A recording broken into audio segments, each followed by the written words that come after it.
communicating the space experience. Sending someone into Earth orbit who could tell us what it's like in our own terms has long been a NASA goal. And in August 1984, the Spaceflight Participant Program was given the green light by President Reagan. Today I'm directing NASA to begin a search in all of our elementary and secondary schools and to choose as the first citizen passenger in the history of our space program one of America's finest, a teacher. Last June, the semi-finalists in NASA's Teacher in Space project met the press for the first time in Washington, D.C. The 114 educators, selected from over 11,000 applicants, spent a week in the nation's capital, becoming familiar with the history of space travel, and of course, taking notes in workshops dealing with various aspects of shuttle flight. Let's get it red hot. The next major milestone came in early July, when the 10 finalists were announced. These teachers had survived an extensive screening process, but they had to demonstrate even more right stuff during their 2-week stay at the Johnson Space Center in Houston, Texas. After a series of tests to ensure that they were medically fit to fly aboard the shuttle, the 10 were given a ride on the KC-135, a hollowed-out padded jet that simulates weightlessness for short periods of time. Finally, on July 19th, Vice President Bush made the historic announcement. Congratulations. An elementary school teacher from McAuliffe, Idaho, was selected as the backup candidate, and Christa McAuliffe, a Concord, New Hampshire high school social studies teacher, will be the one to actually fly in space early next year. It's not often that a teacher is at a loss for words. I know my students wouldn't think so. I've made 9 wonderful friends over the last 2 weeks. And when that shuttle goes, they might be one body. But there's going to be 10 souls that I'm taking with me. Thank you. That's great.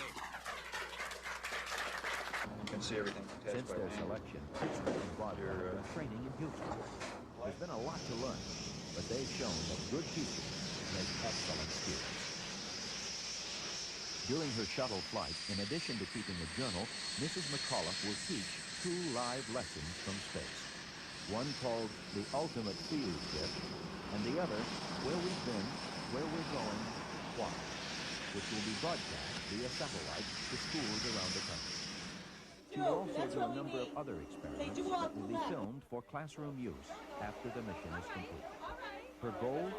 I would like to humanize the space age by giving a perspective from a non-astronaut, because I think the students will look at that and say, this is an ordinary person. This ordinary person is contributing to history, and if they can make that connection, then they're going to get excited about history, they're going to get excited about the future, they're going to get excited about space. While Christa prepares for her flight, life goes on in Concord, New Hampshire, where she has taught for the past 5 years. Understandably, things at the McAuliffe house have changed. For example, there's now a noticeable path from the freezer to the microwave. But husband Stephen, an attorney, daughter Caroline, and son Scott have taken on their added responsibilities without reservation. You know, you're talking about a human being being free of the bounds of gravity, orbiting the Earth. There aren't many human beings that have done that. So I think both of us feel that whatever the price in terms of readjustments or my taking on things that I probably should have been doing before anyway and hadn't done, whatever those prices are, they certainly pale in comparison to the opportunity. Visit Concord High, and you immediately understand what a special teacher Mrs. McAuliffe is. Former student Andy Buck. Even though Mrs. McAuliffe was a great economics teacher, I think what I learned most from her was outside the classroom. She taught me that the little person counts and that anyone can make an effect on our society and on the world. She proved that by being the first private citizen in space and being the first teacher in space. And I think she's a tribute to her profession, and we're all very proud of her. Even amidst the excitement of witnessing her first she doesn't forget her students. I mean, the whole thing is so gorgeous. You just want to bring it all back into the classroom for the kids.